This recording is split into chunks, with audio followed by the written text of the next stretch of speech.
SIR আতঙ্কে আবারও মৃত্যুর ঘটনা সামনে আসলো। বছর 75-এর অনিতা বিশ্বাস বাদুড়িয়ার 4 নম্বর ওয়ার্ডের দিদিমণি রোড সংলগ্ন স্থানে বাড়ি এবং মূলত এসআইআর আতঙ্কেই মৃত্যু হয়েছে বলে পরিবারের তরফ থেকে অভিযোগ করা হচ্ছে।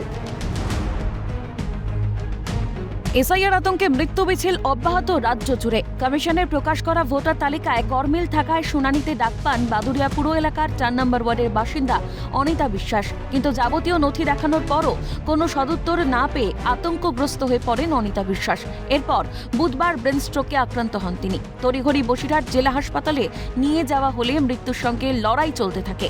রবিবার গভীর রাতে হাসপাতালে মৃত্যু হয় অনিতা বিশ্বাসের। এই অনিতা বিশ্বাস তার 2002 সালে ভোটার তালিকায় নাম না থাকলেও তার ছেলে সন্তানদের নাম রয়েছে।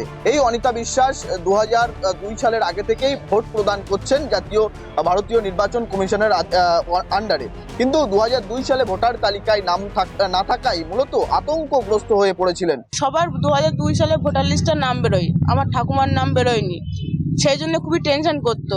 বাবার নাম এসেছে, আমার বাবার নাম এসেছে, কিন্তু ঠাম্মার নাম আসেনি। 2005 তারিখে যখন হিয়ারিং এ ডাকে তখন আমার দিদি নিয়ে যায় হিয়ারিং এ।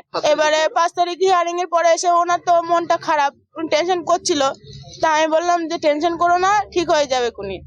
এবারে ওইভাবে উনি টেনশন করেছে, দুদিন ধরে টেনশন করে বুধবার দিনকে মানে সকাল 11টার দিকে ওনার হঠাৎ মানে কথাটা বন্ধ হয়ে যায়, মানে পা হাত পা চলে না, মানে চুপচাপ হয়ে গেছে। হ্যাঁ, মৃতার বাড়িতে গিয়ে পরিবারের পাশে থাকার আশ্বাস স্থানীয় তৃণমূল নেতৃত্বের। এরই পাশাপাশি কমিশন ও কেন্দ্রের দিকে আঙুল তোলেন তারা।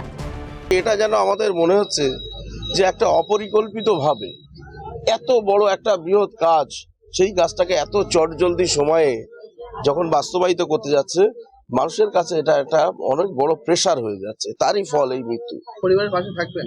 অবশ্যই আমরা শুরু থেকেই আছি, এনাদের পাশে আজও আছি।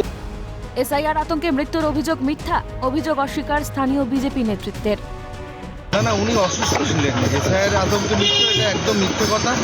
ওনারা ভুগছেন এসআইআর আতঙ্কে। ওনাদের যা পরিস্থিতি তাতে পাঁচতলার মাটি সরে যাচ্ছে, যার জন্য ওরা বিভিন্ন জায়গায় এরকম ছুটে বেড়াচ্ছে।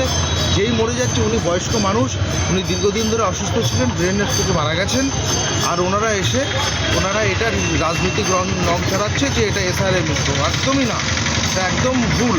কে দায় নেবে? এই যে একের পর এক মৃত্যু ঘটছে, এই দায়টি কার? সরকারের, রাজ্য সরকার, কেন্দ্রীয় সরকার, না একেবারেই নির্বাচন কমিশন? এই নিয়েই কিন্তু একেবারেই চাঞ্চল্য তৈরি হয়েছে গোটা বাদুড়িয়া এলাকায়। বাদুড়িয়া থেকে শামীম মোল্লা, ক্যালকাটা নিউজ।